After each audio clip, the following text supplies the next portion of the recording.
Thank you. Please be seated.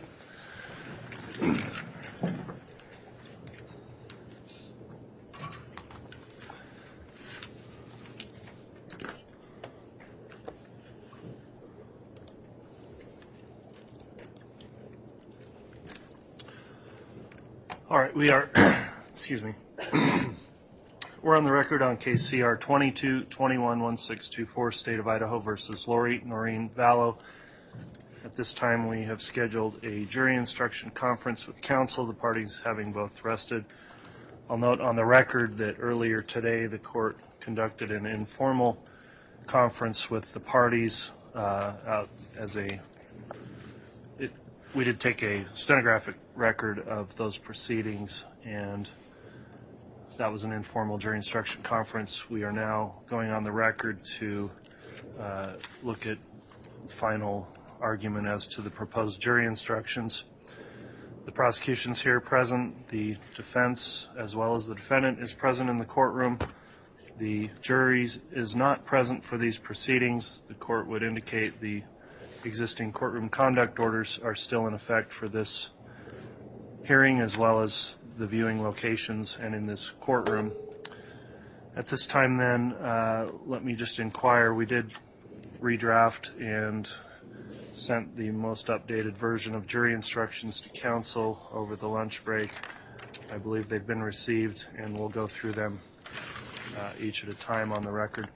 Did the state receive the new updated version of the jury instructions? Yes, Your Honor. All right. Has the defense received those as well? Yes. All right. Counsel, I'll note also we do have a draft version of the verdict form as well, which was just provided to counsel in paper copy. So at this time, we'll take up the instructions themselves. I'll note that the instructions 1 through 10 have previously been provided and read to the jurors. Those will be included in the jury instructions that will be provided to the jurors tomorrow morning. The court will go through and reread some of those instructions to be determined by the court as we go forward with the new instructions. So we'll take up starting at instruction number 11, and I'll just call through each of these on the record and indicate whether there's any objections or not. So on jury instruction number, what is now number 11, does the state have any objection to that as instruction as included in the draft? No, Your Honor, we do not. From the defense? No objection. All right, instruction 11 will be given. Jury instruction number 12, any objection from the state? No objection as to number 12. For the defense? Your Honor, we had previously brought up that some of the evidence or some of the exhibits are not evidence. I think jury instruction, the following one, number 13, may cover that. But if the language in jury instruction number 12 needed to reflect that, was our request. All right, the court's considered that request, that some of the exhibits were for a limited purpose. The court does have an instruction on number 15 that addresses that. I did consider that objection and will overrule it. So instruction number 12, as it's been submitted, is going to be supplied by the court. Jury instruction number 13. Your Honor, the state would suggest one change to the last sentence. The defendant may be found guilty or not guilty on either or both of the offenses charged. I think we would suggest that be changed to any or all of the offenses, since there are more than 2 charged. All right, response to that from the state? That makes sense, since there's more than 2 charges.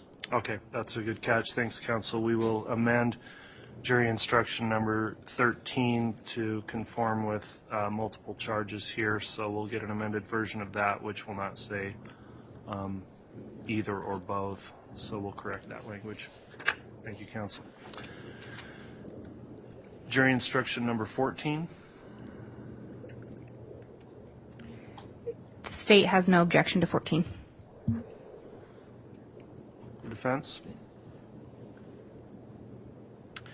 On jury instruction 14, we proposed language to clearly identify what the court is talking about here. We proposed language that would, this evidence includes incidents in Arizona, including Charles Vallow, Brandon Bedreau, and 404B evidence.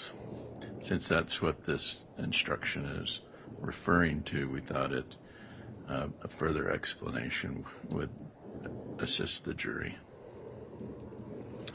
All right. Does the state have a response to that?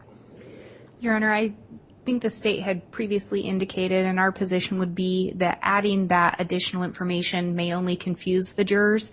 The state's recollection and understanding is some of the evidence that came in regarding those individuals did not fall under 404B. While we recognize some did, and probably the majority, I think the court gave appropriate instructions throughout, and if anything, only a mention to those instructions given by the court.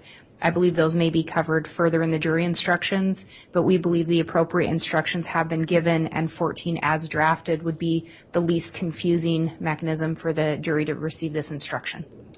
All right. Thank you, Ms. Blake. The court has considered the comment from both the defense and the state. After the informal conference this morning, we did add a sentence into this instruction, which is the second sentence that states, at the time this evidence was introduced, you were advised of its limited purpose. I think with that reference back to the advisement that occurred in court, as well as the remainder of this being a standard jury instruction that the court views as properly defining limited evidence as it relates to 404B, that continuing or ongoing objection will be overruled, and so this jury instruction number 14 is going to be given as it's indicated here in the draft. All right, on jury instruction number 15, I will note that we went in and took out 3 of the listed exhibits, which were summary exhibits, not demonstrative, and made that amendment during the since the last conference. And so with that in mind, does the state have any objection to 15 as it states now? No, Your Honor, no objection. From the defense? No objection. All right, 15 will be given. Instruction number 16.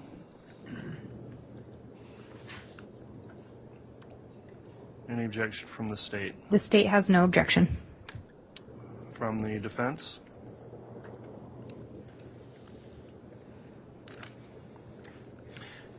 Since there was another instruction on aiding and abetting, we asked the court to consider the other language of aiding and abetting, and since they may be not defined the same, we will lodge an objection.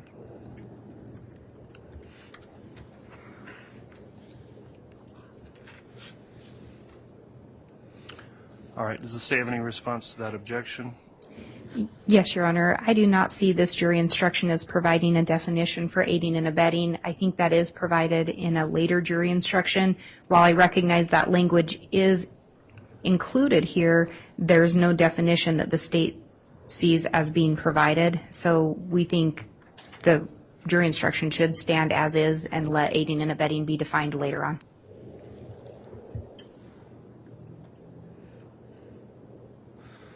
All right, the court's considered the objection, and I will overrule that and allow for this instruction to be provided, as there is going to be subsequent definition of aiding and abetting within the substantive instructions. So jury instruction number 16 will be given.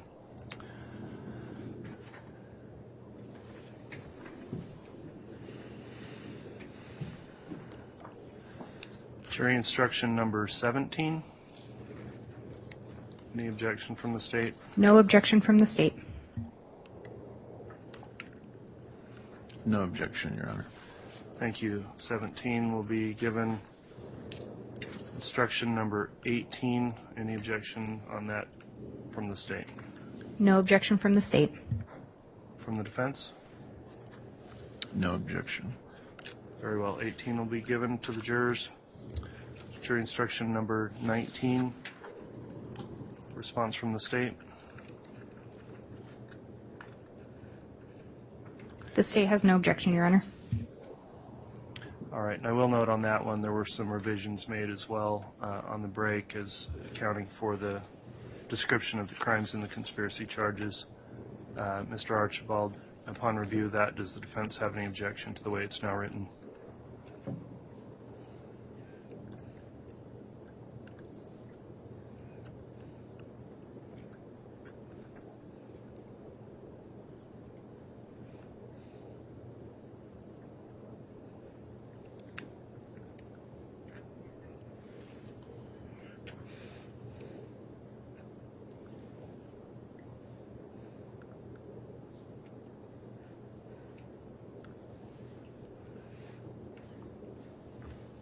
As it's alleged in the indictment,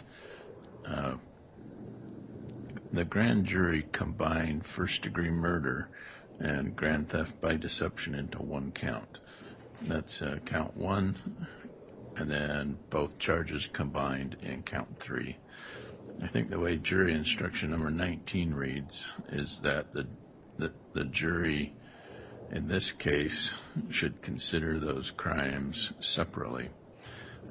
We previously objected to that, and we previously asked the court to send the indictment back to the grand jury for clarification if it was one crime or two crimes.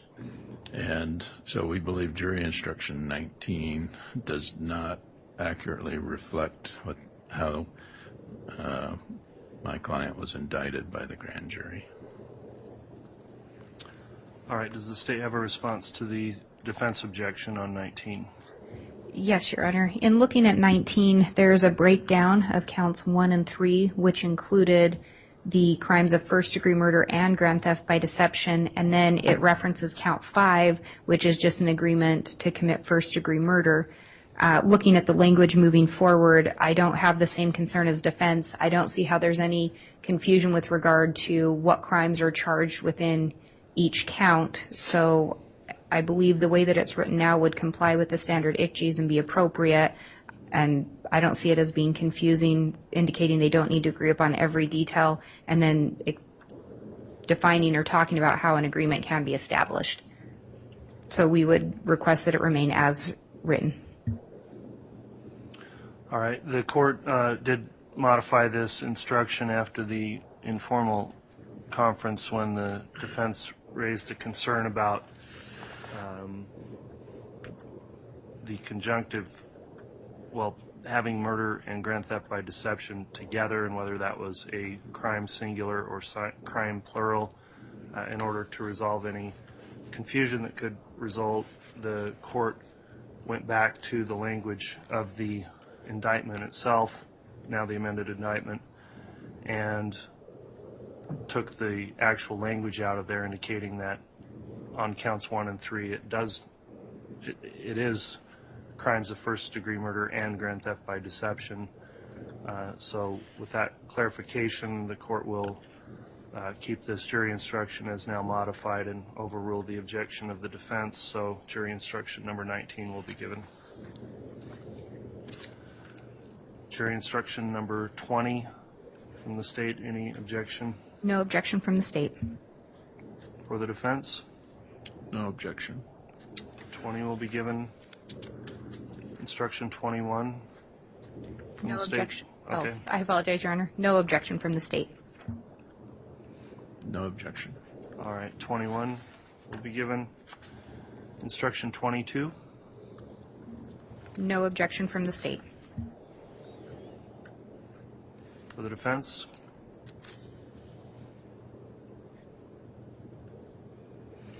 No objection. Okay, 22 will come in. 23? No objection from the state. For the defense?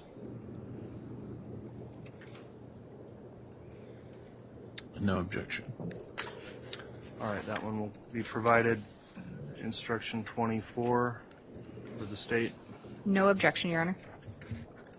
For the defense. No objection. Very well. Instruction 25, I'll note this is one that was modified after objections were lodged, and with the new instruction, let me first hear from the state. Is there any objection to instruction 25 as it's now written? No objection, Your Honor. For the defendant. Our previous objection was to the addition of the federal agency or United States of America, so we'll stand by that objection. Okay, I'll note the instruction initially did not contain that federal agency or United States of America language. The court considered that objection and it was added in. Again, looking at the amended indictment as it's charged and relating to who person would be defined of within the theft offenses charged, the court finds it appropriate to include that information based on the request of the state. So the objections overruled and instruction 25 will be provided. Number 26 from the state. No objection, Your Honor. For the defense. No objection. All right, that one will come in. Number 27. No objection from the state. For the defense. Your Honor, this jury instruction number 27 was a subject of the amended indictment with different code sections and different definitions of theft. So where there's been some confusion on whether my client is charged with intent to deceive or intent to deprive, we lodge an objection. Okay, what's the response from the state? Your Honor, the state's response is this is in compliance with the standard Idaho proposed jury instructions. It also, regardless of which code section it's charged under, theft would always include the wrongful taking, obtaining, or withholding of property from the owner of another. The difference would be potentially by which means that was done. But given the court's ruling on that and the language reflected in the indictment, as well as the evidence that came in, we feel that this does conform in all aspects. All right, I've considered the objection on jury instruction number 27 as it relates to how the amended indictment now reads. The court does find that's an appropriate instruction that will assist the jurors in applying the law to the facts of this case. So jury instruction number 27 will be provided. Jury instruction number 28. The state has no objection. All right, and this is a long instruction. If you need a moment to continue to look at that, Mr. Archibald, you may.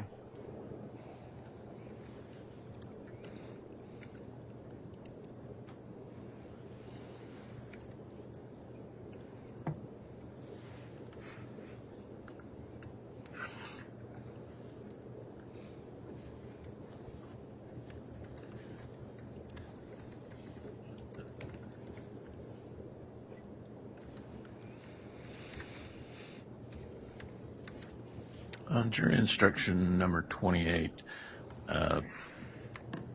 the defense lodged an objection due to the language in this instruction not mirroring the indictment from the grand jury. The indictment from the grand jury, the defense had requested that it be sent back to the grand jury for clarification, and this is now reflecting that issue, that the jury instruction tries to clarify what the grand jury could not. So we believe that that's improper for the court to fix the grand jury's errors. Some of the errors are contained in paragraph 3, where the and/or language has been added. That's not what the grand jury indicted my client on. grand jury indicted Lori Vallow and Chad Daybell and Alex Cox and other co-conspirators. This jury instruction now says Lori with Chad and or Alex. So it's giving the state of Idaho more options in their charging, giving the jury more options to convict that the grand jury did not indict my client on. Also in paragraph 4, the grand jury described murder and grand theft as one charge. Again, the defense asked the indictment be sent back to the grand jury for clarification, and that request was denied. So we're stuck with murder and grand theft being one crime, not multiple crimes in paragraph 4.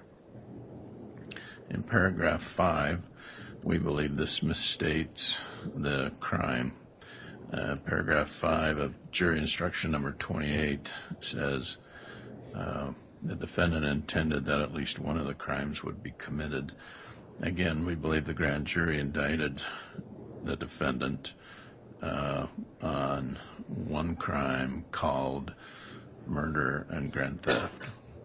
And so because of those errors, we don't think that this court should fix those errors at a jury instruction conference. So that's why we're objecting to jury instruction number 28. All right. Considered those objections, I'd like to hear a response from the state. Thank you, Your Honor. And I'll try to take them through the way defense did because there were a couple different sections identified there.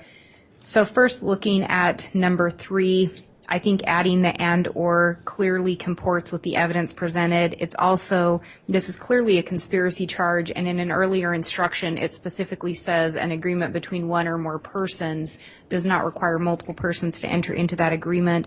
So considering that it comports with the crime of conspiracy as well as the evidence presented, I think that that is well within the court's discretion to do that, and that it would be appropriate as well as complying with standard jury instructions. Looking at number 4, I don't see the same issue there that defense is pointing out. It clearly says to commit the crimes of murder in the first degree of Tylee Ryan and grand theft by deception. I don't see where those are separated out differently. I think the and is there. So I think that is written appropriately, and I'm not sure of the objection there. With regard to number 5, I think that absolutely comports with the standard Idaho standard jury instruction. Again, I think it comports with evidence presented in this case and is appropriate. However, we would leave 5 within the discretion of the court for the court to make the determination, but we believe that they are appropriate as written and comply and comport with evidence and the Idaho standard jury instructions. All right, thank you, Ms. Blake. This one, on paragraph 3, where it has an and or, I will agree with the state on that there are other instructions that cover that and the nature of a conspiracy where someone can, for example, enter later on. I think the evidence presented and the way it was charged in this case, it does not have the and or language in the information, which I considered, but also looking at the evidence that came about, and it does list all 3 people as co-conspirators, Lori Vallow, Chad Daybell, and Alex Cox. I think that given the other instructions that clarify how a conspiracy can be entered into, perhaps at different times, and also looking at the evidence of this case, that it would be appropriate to allow the jurors to consider the and or element of that as it relates to this charge. The paragraph 4, I think, does comport with the way the indictment now reads and has read, that it is a crime charge of first-degree murder and grand theft, and so it's got that conjunctive in there, combining them together essentially by using the word and. On 5, I do wonder if, because of the way it is charged, it wouldn't be more appropriate for it to read that the defendant intended that and take out at least one of, and have it read the defendant intended that the crimes would be committed. So if I remove the at least one of language, that I think may assist the defense, at least in terms of their addressing that question of whether or not this provides an option that's not contained in the charging document. I'm not entirely sure I want to remove that or not, but I'd like to hear some further commentary if you think that would be an appropriate way to amend that to more accurately reflect. Mr. Archibald, any thoughts on that? If it read the defendant intended that the crimes would be committed, as to just paragraph 5, understanding you maintain your other objections, would that resolve that issue on 5? Yes, I think that if we struck at least one of, because the way that it's charged, it needs to be both. So the defendant intended that the crimes, again, crimes plural, I think the way that the grand jury charged it, they called first degree murder and grand theft one crime. And so if paragraph 5 reads the defendant intended that the crime would be committed. All right. Any further response on that from the state? Your Honor, I think given the nature of the defense's concern and maybe even what sounds like the court's concern, while the state does believe that this complies with the standard jury instructions and that I think there is other language contained in the instructions regarding there doesn't have to be agreement as to every element or every act taken, I think given the concerns, the state would defer to the court on this. Again, we think it complies, but we would just defer to the court's discretion. Okay. Thank you, Ms. Blake. The court is going to amend that paragraph 5 so the at least one of language will come out. It will still say crimes plural, not singular, so it will read the defendant intended that the crimes would be committed, and we'll amend 28 to reflect that. Beyond that, any other further objections or comments on 28 from the defense? No, Your Honor. Okay. We will move on then to 29. And the state has no objection to 29. All right, from the defense?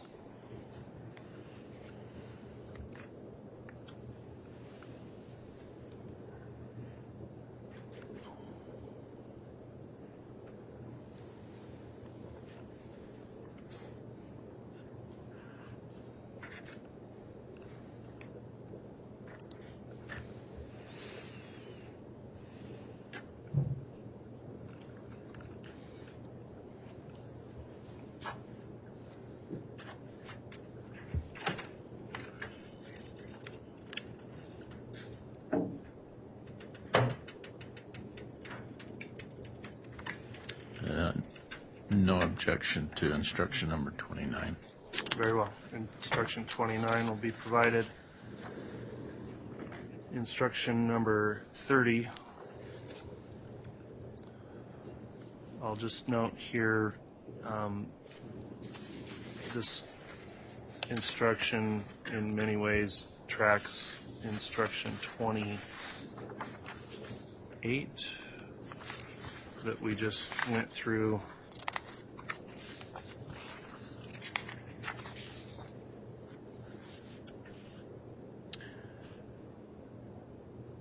And so the court is going to, on paragraph 5 of 30, using the same logic that was on 28, take out the at least one of,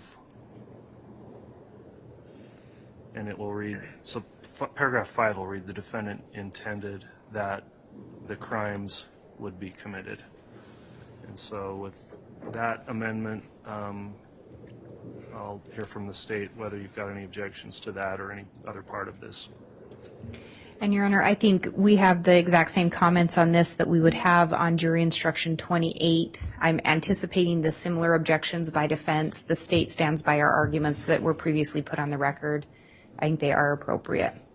Okay. From the defense, do you also incorporate the same argument she had on 28? Yes, Your Honor, that paragraph 3 does not appropriately reflect what my client was indicted on, and paragraph 5 as well misstates what we believe the law is. So those are our objections to instruction number 30. All right. For the same rationale as indicated in 28, I'll overrule those other objections. I will make the amendment to paragraph 5, taking out that at least one of language, and the other objections are overruled, so 30 will be amended in conformity with that and be provided. Instruction number 31.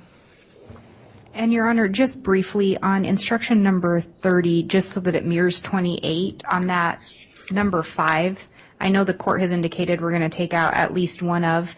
On this one, there's an S in brackets, and on the last one, there is no S in brackets. The state doesn't care which way it's written, but just if we want to be consistent. Okay, and I'll intend to make that consistent, and it will read crimes without the bracket on the S.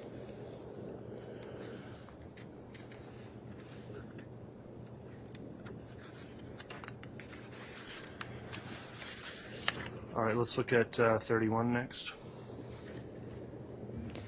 The state does not have any objection to 31.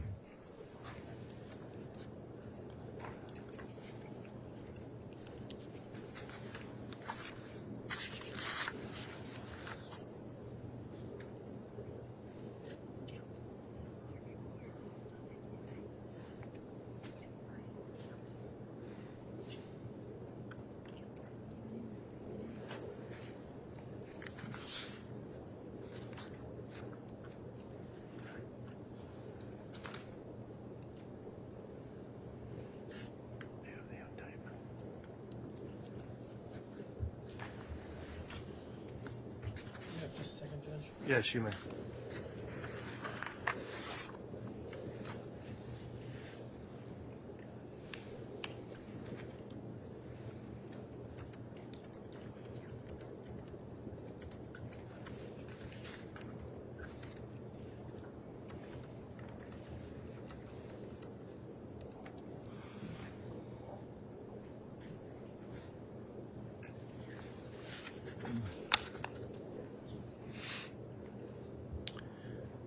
In jury instruction number 31, we had brought to the court's attention that the way this jury instruction reads is not how the grand jury indicted her. And in counts 2 and 4, the way my client was indicted says that as part of a common scheme or plan or continuing criminal transaction between Madison and Fremont counties, was concerned in the commission of a first-degree murder and did aid and abet in its commission, or not being present, advised and encouraged its commission, or by command compelled another to commit the crime, and did so with malice aforethought, and did so willfully, deliberately, and with premeditation. So the way jury instruction number 31 reads, the defendant engaged in conduct or did aid, abet, advise, counsel, or procure another to engage in conduct which caused the death of J.J. Vallow with malice aforethought, and the murder was willful, deliberate, and premeditated. So my client was indicted as part of a common scheme or plan or continuing criminal transaction. That's not contained in jury instruction 31. The word counsel in jury instruction number 31 was not part of her indictment.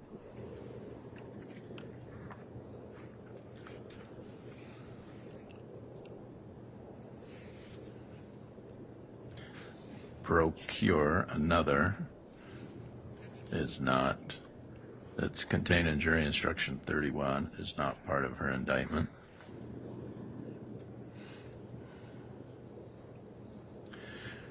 So we believe the court in jury instruction number 31 is instructing this jury completely different than how the grand jury indicted her.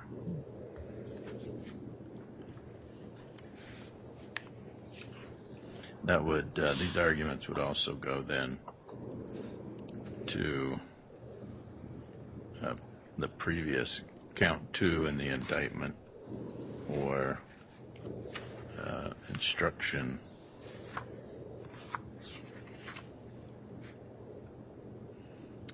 29. 29. Okay.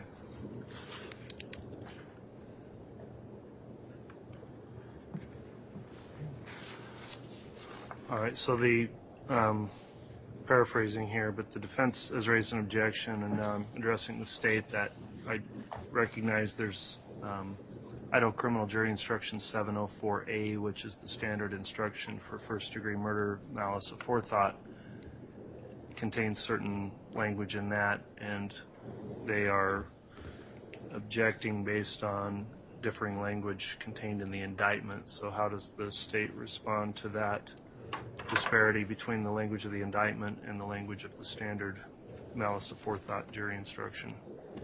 Thank you, Your Honor. With regard to the first part, the common scheme or plan or continuing criminal transaction between Madison and Fremont counties in Idaho, the state's position would be that was a preliminary issue regarding venue in order to have both counties as a potential place where the crime was committed when the actual element is to prove within the state of Idaho. So that was a preliminary issue dealing with venue, and I do not believe is a required element to be proven, so would not be included on jury instructions. So that's the state's response with regard to that.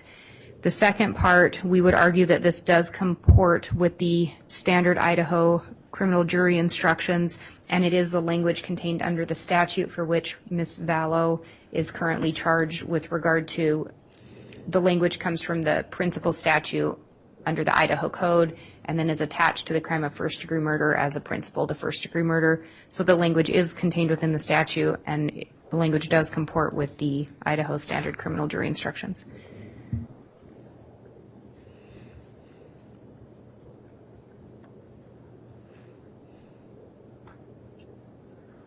All right. Well, in terms of the first objection as the common scheme or plan or continuing criminal transaction, I'll overrule that objection based on the argument of the state that that goes more towards venue than any other substantive element of the crime.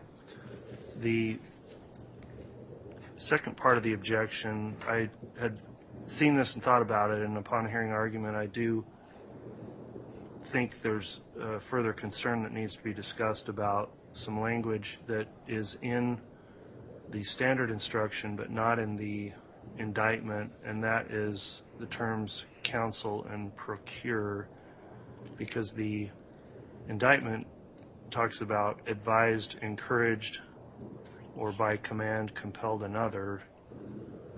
Doesn't have any counsel or procure language, and I guess I'd like to hear a response from the state as to whether it would be appropriate to include those terms when they're not in the indictment. Yes, Your Honor, and I was just comparing the exact language of the indictment with the language in the jury instruction. So we do have the did aid and abet, which is contained in both. We do have the not being present advised and encouraged its commission. So I guess if we are going to make the changes, I would recommend or propose that it be changed to advised and encouraged its commission. Then we do have or by command compelled another to commit the crime. And so I think if the court were to consider taking out counsel or procured, then we would ask that the language be modified to have it be advised and or encouraged its commission, or by command compelled another to commit the crime, and include that in here. Because I do think when we have procure another, I think that is essentially synonymous with commanding or compelling another to do it. If the court wanted to change the language to reflect the indictment, I think we could do that, but we would object to it just being completely taken out. And I think the counsel is covered by encouraging its commission. So I think if you counsel or encourage another, I think those could also be synonymous. But again, if the court is to modify it, we would ask that we include those additional terms then. All right. Any final argument as to those terms from the defense? No, Your Honor. Okay. On instruction number 31, then the court is going to take those arguments under advisement, and if any further edits are made to that, changing the instruction, will advise counsel and consider the matter submitted. The court will determine whether or not there should be some modification based on the arguments as it relates to paragraph 3 of instruction number 31, and also incorporating that same rationale and the objection made on 29. The court may also consider editing paragraph 3 of 29 for the same reason that's been raised by the defense. So if it's changed, we'll advise counsel before the final jury instructions are given to the jurors. All right, let's move on then to instruction number 32. The state has no objection.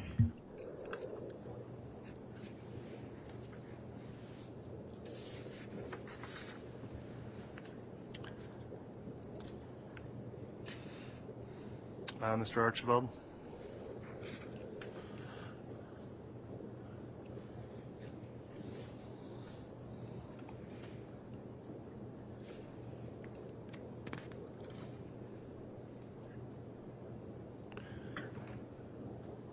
I do see an edit I'm going to make, counsel, on paragraph 4, that to commit the crimes of, we will make that a singular crime. I think that was a carryover from the other conspiracy counts. So in instruction number 32, we previously objected to paragraph 3. The indictment indicates Chad Daybell, Lori Vallow, and Alex Cox. Paragraph 3 in this instruction says Lori Vallow, Chad Daybell, and or Alex Cox. So we believe that this instruction gives more options for conviction as to other than how she was indicted. So the and or language as proposed by the state, we believe, is not reflective in the indictment. The indictment contains language as part of a continuing transaction, common scheme or plan, did willfully and knowingly combine, conspire, confederate. That language is not included in instruction number 32. Did combine or conspire to commit murder. That language is not in instruction number 32. So, again, we're concerned that the court is simplifying the matter for the jury in this case, where the grand jury did have some additional language. And we had previously asked for the indictment to be sent back for clarification. That request was denied. So we think likewise this court should not in essence grant that at this time. Okay, I've considered those objections, and let me hear a response from the state, if you would, Ms. Blake. Thank you, Your Honor. And before I respond, just briefly, in looking at this again on 6B, it appears that it has September with a large I or a Roman numeral 1. I don't know if we want to change that to the standard. That would be the number 1. Yes, the number 1. It was probably put in as a Roman numeral or. Okay. I think that's a clerical mistake we can correct on 6B to make that September 1. I just didn't want to forget. And then with regard to the response, as the state has previously indicated on that or it does comport with the evidence submitted in this trial. It comports with also the previous instruction given regarding a conspiracy and that it can be one or more persons. So we do believe that that is an appropriate jury instruction with regard to that or. In response to defense's position that this does not contain all of the language from the indictment, it would be the state's position that this does comport with the Idaho standard criminal jury instruction. In addition, there was mention that it may be oversimplifying. It would be the state's position part of jury instructions would be to simplify or make things not confusing for the jurors, and where it does comport with the standard jury instruction and it comports with evidence presented, I think it would be an appropriate instruction to be given as written. So for those reasons, the state would ask that it remain as in its current form. All right.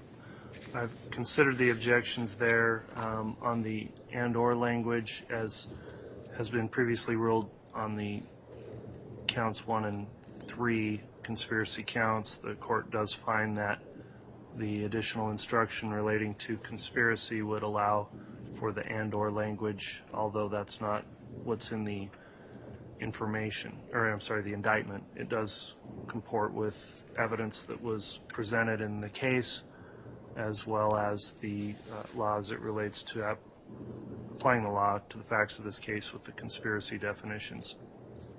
So the objection's overruled on that.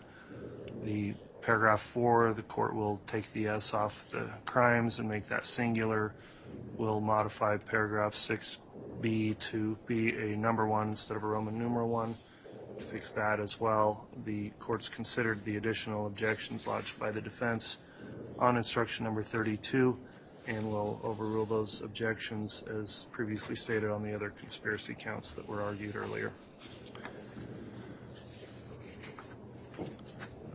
Let's next look at instruction number 33. No objection from the state. From the defense.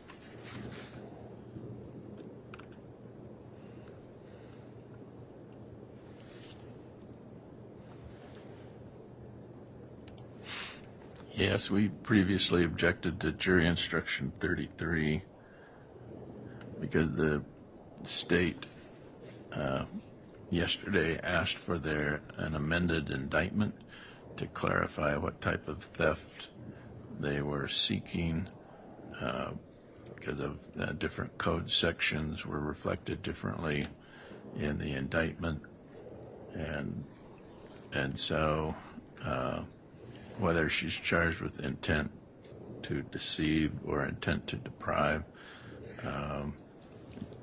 those are different. Those are different meanings. So basically, jury instruction number 33 says it doesn't matter. So it doesn't matter why seek out the amended indictment. So that's why we object to instruction number 33. All right, response from the state on that? Thank you, Your Honor. And this is very similar to jury instruction 27 that we previously discussed regarding that language. The state's position would be, again, that this would be compliant with the Idaho standard criminal jury instructions. It is also contained within the language in the indictment. I know there's been reference back to that amendment made to the indictment multiple times. The amendment was made to correct a clerical error regarding a code section, not the language itself. So it would be reflective of what's in the indictment. Generally speaking, under theft, the theft can be committed by either taking, withholding, or detaining. So the jury instruction just simply indicates that either or any of those could be an option. I don't think that that is in opposition to what has been presented in the indictment, and again is allowed under the Idaho standard criminal jury instructions.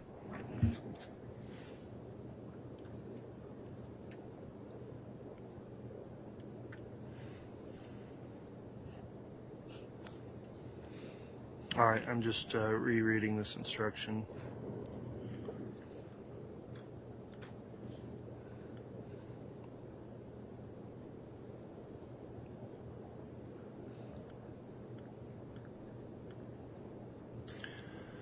All right, I've considered the argument from the defense on instruction number 33.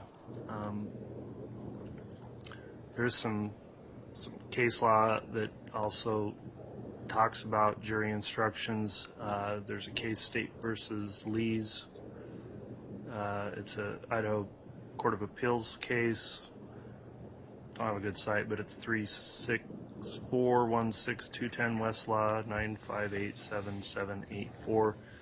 But anyway, it cites two other cases, the Severson case, 147 Idaho at 710, and talks about instructions that are on the nature and elements of the crime charged and essential legal principles applicable to the evidence that has been admitted. So I think it is within the discretion of the court to allow for instructions that also go towards the nature of the evidence that's been admitted in the case and not only the charging documents. I'll also note that in this instruction, this is specific to count 7, which is the grand theft charge, which was not. Let me review that. I think on that.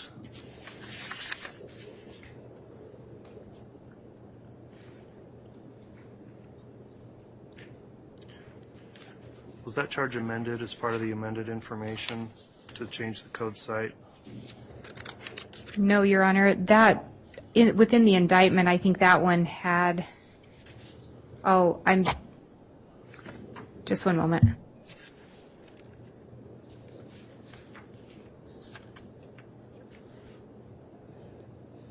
It does have the 24032A code site. Yes, I'm looking at the amended indictment as if it were the original, so I apologize, Your Honor. I was double checking that. It was amended, but I would note the language in there has always contained the by deceit with intent to deprive another, and then it goes on to eventually say wrongfully take, obtain, or withhold, and I believe that that is indicative of the same language within the jury instruction.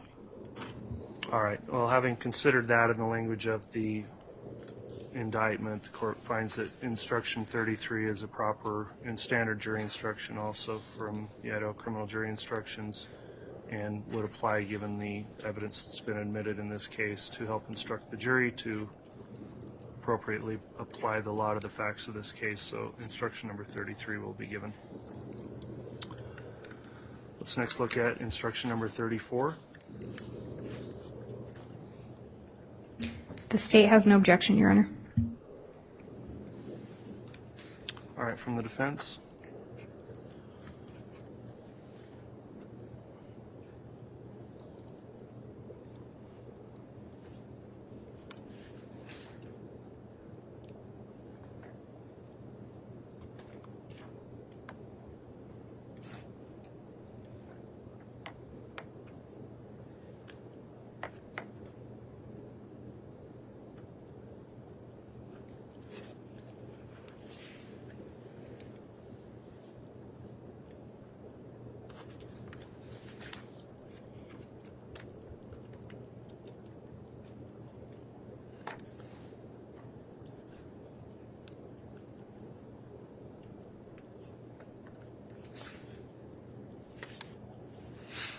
No, instruction number 34 does not contain the same language as the indictment from the grand jury regarding the elements of grand theft.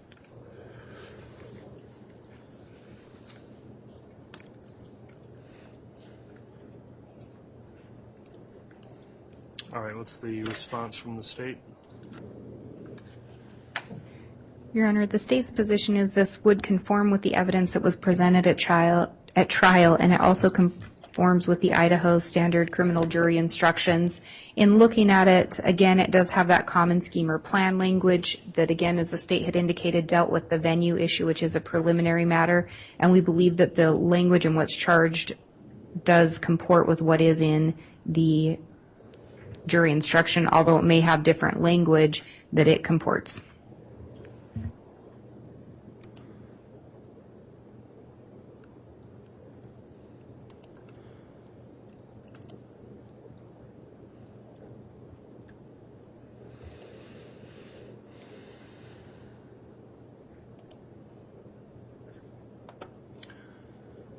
On this instruction, the court did review the language of the amended indictment as well as the standard jury instruction,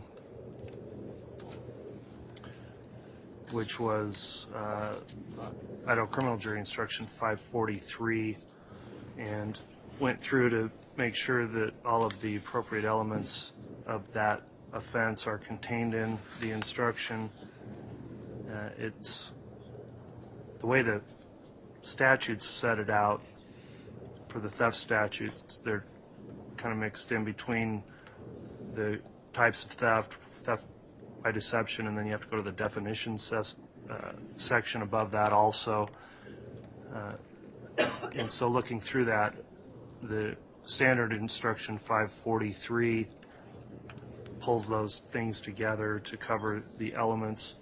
So because this is based on the 543 instruction and having confirmed the language in the indictment, the court does find that the instruction properly instructs the jurors as to both the elements of the offense as well as comports with the evidence that's been admitted in the case for the jury to consider. So considering all that, the court will overrule the objection of the defense, and jury instruction number 34 will be provided. Let's next look at instruction number 35. The state has no objection. Well, and we can the discuss, instruction. there is also this gets to the verdict form. So once this is completed, we'll include we'll include the content of the verdict form will be part of instruction 35, but of course there will only be a single verdict form that will be provided to the jurors for the presiding officer to sign. The court did submit a proposed copy of a verdict form, so since we're on this instruction now that would contain the sample verdict, if you have any comments relating to the proposed verdict form, let's take those up along with instruction number 35. So starting with the state, do you have any comments on the verdict form? Yes, Your Honor. With regard to question number 2, we would propose that the and grand theft by deception with the question and grand theft by deception be removed. And with regard to question number 4, similarly, we would request that and grand theft by deception be removed on that one. And then same on question number 5, the and grand theft by deception be removed.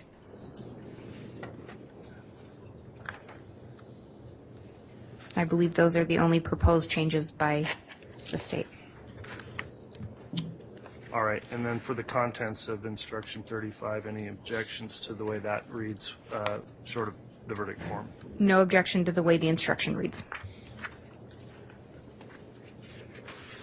All right, and looking at, I'll hear from the defense here in a minute, but that does need to be corrected. The grand theft by deception language that's not part of the charges will be removed on those verdict forms. We'll get another proposed verdict form to you before it's provided to the jurors in the morning, and make those amendments on that verdict form. Let me hear from the defense now, noting those changes that will be made on the verdict form to comport with the charging language of the indictment. Do you have any comments, Mr. Archibald?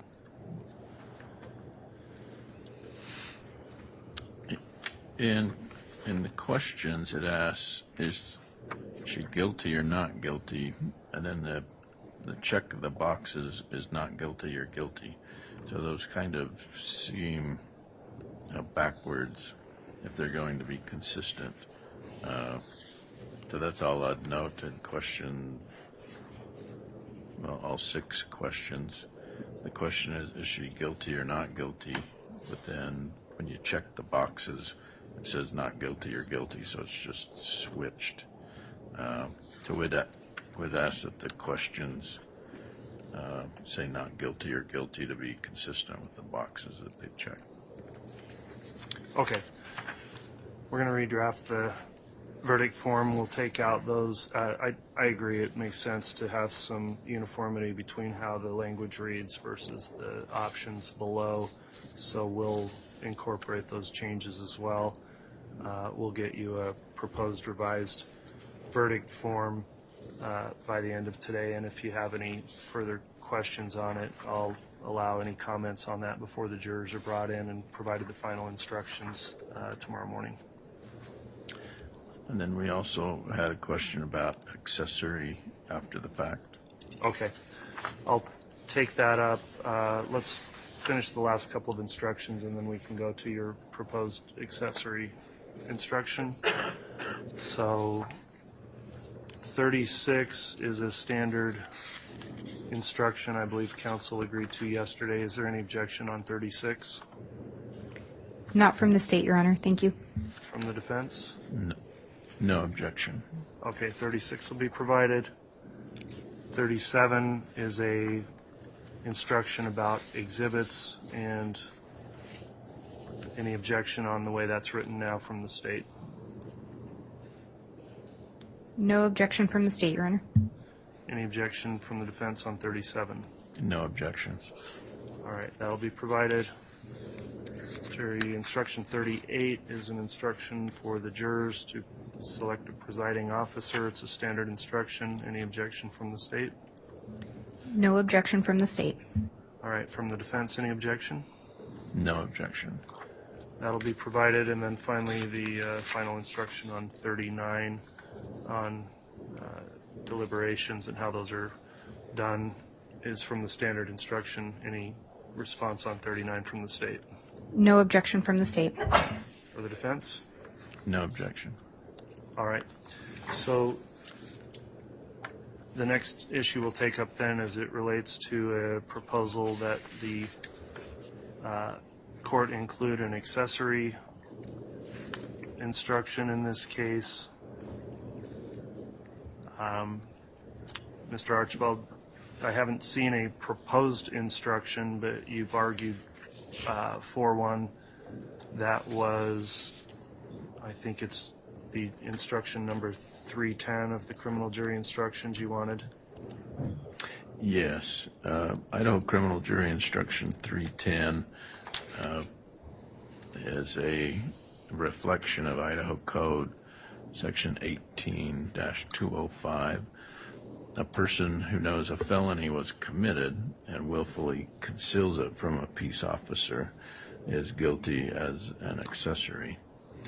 So there has been evidence submitted during this case that a reasonable jury could conclude that if she's not guilty of murder, she's certainly guilty of knowing a felony was committed and lied about it to police.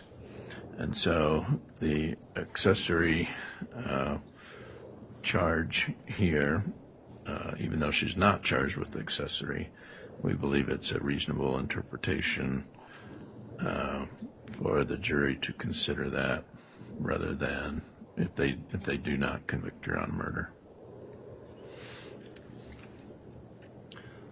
All right, so if the instruction were given as to which counts would you request that would apply to? I think it would apply to all of them, except the grand theft.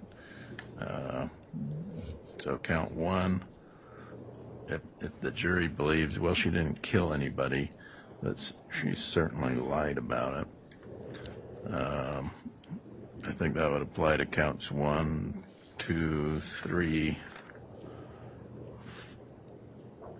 4, and 5.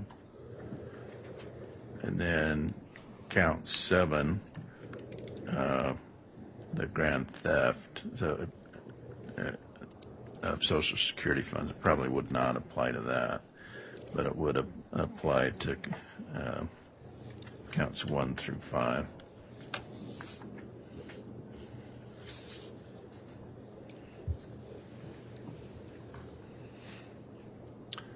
All right, I'd like to hear some response then from the state on whether or not an instruction in conformity with criminal jury instruction 310 would be appropriate in the case. Thank you, Your Honor. The state's position is that it would not be appropriate. Essentially, it's being requested as a lesser included offense instruction for several of the counts here. In looking at Rome v. State 164 Idaho 407, that's an Idaho Supreme Court case from 2018. When we look at the language in that, it's a little bit different of specifically what was being determined. In that one, they were attempting to include accessory after the fact as a lesser included of an aiding and abetting, but that would lead into a jury instruction providing that you don't consider the differences necessarily between aiding and abetting and principles with certain things. But the bigger part of it, I think, and what we would indicate is that one offense is not considered a lesser included of another unless it is necessarily so under the statutory definition of the crime.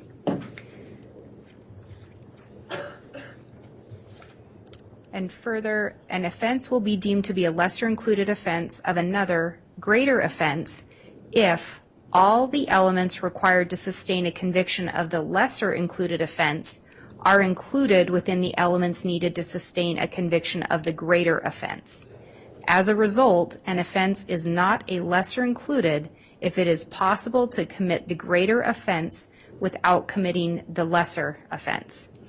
And when we look at accessories defined, and specifically the Idaho Code 18205, all persons or accessories who, having knowledge that a felony has been committed, willfully withhold or conceal it from a peace officer, judge, magistrate, grand jury, or trial jury. In no way are those elements required to prove conspiracy to commit first-degree murder and grand theft. They're not required to prove conspiracy to commit murder, or they're not contained within those elements. And they are not required for grand theft, which I think the defense has recognized that. And they are not required to prove first-degree murder, and especially under the theory of a principle. In no way is there an element that a person having knowledge, withhold, or conceal that as a requirement to prove one of the greater offenses.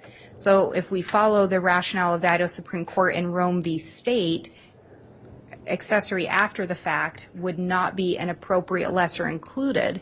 So to include that instruction would only confuse the jury. In addition, when we look at 310, there's actually a comment there indicating that it shouldn't just stand alone without more. And if I may have just one moment.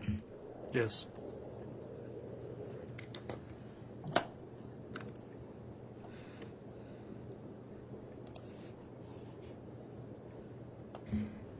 So given, again, looking at that standard jury instruction in conjunction with the 18205, Idaho Code 18205 that it mirrors, and then looking at the case law from the Idaho Supreme Court, it simply is not an appropriate jury instruction and would only lead to confuse the issues and confuse the jury because it is not an appropriate lesser included offense. So for those reasons, we would request that the court deny the defense request to have that jury instruction added.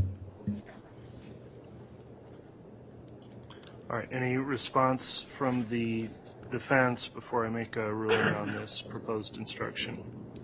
No, Your Honor. All right, the court's considered the defense request to include the accessory instruction. As noted, it wouldn't apply to the count 7 grand theft charge because that charge is only as against the defendant here. The accessory instruction talks about another person, so it talks about the person charged. If you willfully conceal it says a person who knows a felony was committed and willfully conceals it and protects the person charged is guilty as an accessory. I've considered the argument by the state for the rationale stated in Rome versus State about whether or not it's an appropriate lesser included offense, and considering the evidence that's been presented as well as in this case just the evidence by the case in chief, and there wasn't a defense case put on, other than through cross-examination. I've considered that.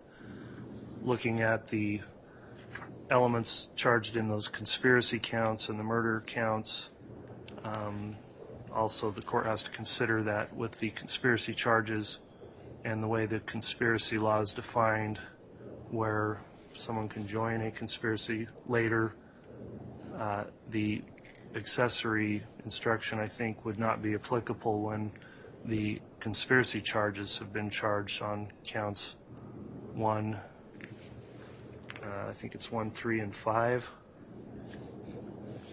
I'll also note the evidence in this case was that the defendant was part of the conspiracy from the time before any of these alleged acts were committed. There wasn't any direct evidence that there was no knowledge of this before the alleged acts that are charged in counts 1, counts 3, and 5 for the conspiracy charges, so I'd find it would be an inappropriate instruction for those.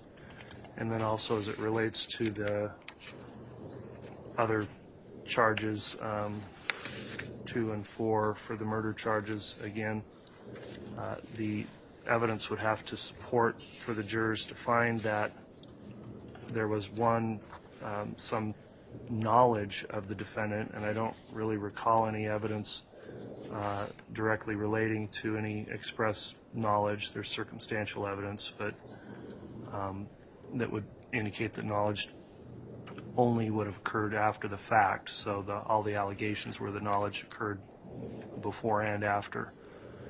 And looking at that as well as the elements of conspiracy, and again the comment in the instruction under 310, which cites the State versus Teasley case and also the Rome versus State case the state has cited to, I think that it would be an instruction that would not properly advise the jurors of the evidence that's been here as it relates to the charges, as well as I think it would potentially confuse the jurors as well. So the court is going to deny, based on the evidence that was presented in trial, the defense request for an accessory instruction, and the court determined that would not be appropriate here. For those reasons, then we're not going to allow for the accessory instruction as either a freestanding option or to be in combination with the charges in the case. So that'll be the ruling on that request. Counsel, we do have a new proposed verdict form that's ready to be reviewed. Why don't we take a quick recess, maybe for just 5 or 10 minutes, and then we can come back on the record and go back to the verdict form. I'll get a copy provided to you, and then we can determine whether that's sufficient. All rise.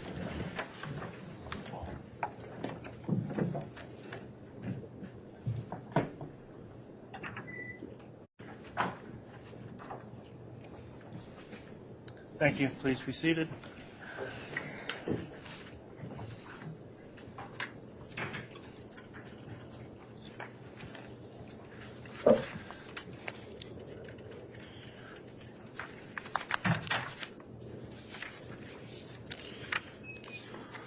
Okay, we're back on the record on case CR 22-21-1624, State of Idaho versus Lori Vallow. We took a recess while we redrafted the proposed verdict form. I just wanted to go through that issue again before we conclude.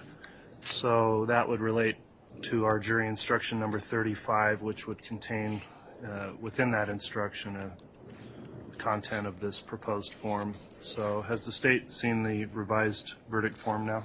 Yes, Your Honor. Does the state have any comments on the verdict form or approve the verdict form as it's now written? We approve the verdict form as written. All right. Has the defense been able to review that? Yes, Your Honor. All right. Does the defense have any comment on the verdict form or any suggested further edits?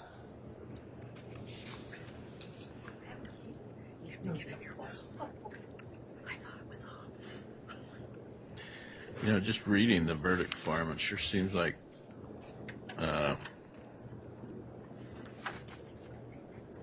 question number 6 is pretty similar to question 1 and 3, where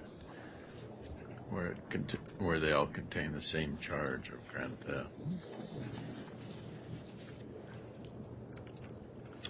All right, the counts are as set forth in the in the indictment. So 6 is a question as it relates to count 7 of the indictment, which is the grand theft charge.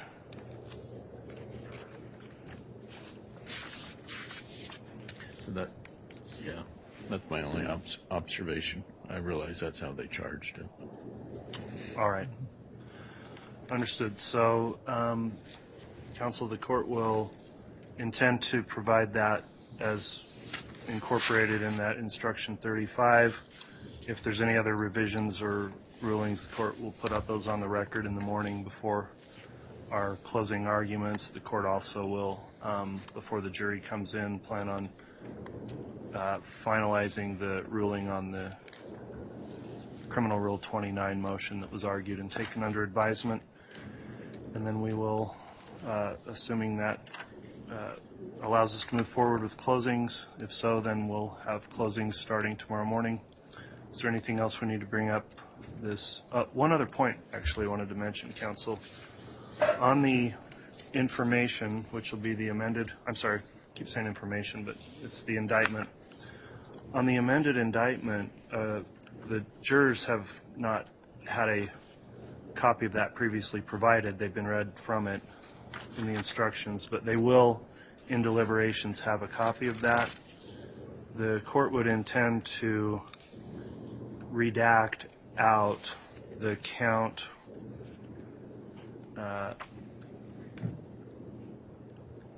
counts 6 and 8 and 9 that relate only to Chad Daybell and the defendant's not charged with. I think just leaving those in there may create some unnecessary confusion for jurors since those counts are not being considered.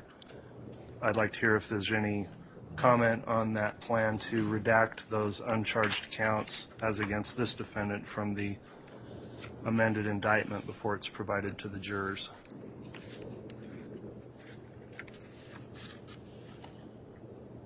Your Honor, the state wouldn't have an objection to that. I guess the only thing that I would indicate is I'm not sure if those are going to show as redacted or if the court is considering renumbering the indictment counts in order to match up with the questions, because the verdict form will have a different number associated with it than the indictment will by redacting out those counts. So that would be the only concern at all, is if we could agree to potentially modify that for purposes of handing it to the jury, just those count numbers to match up with the question numbers.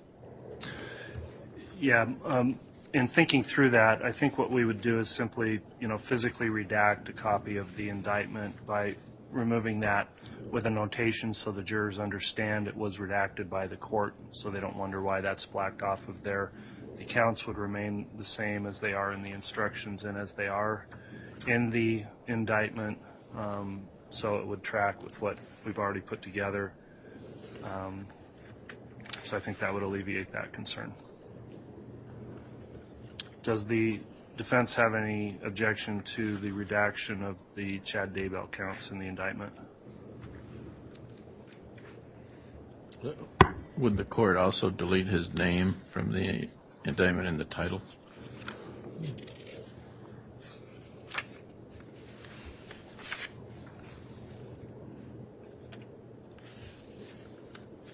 And Your Honor, if the court could be heard on that, if the court is considering that. Yeah, go ahead.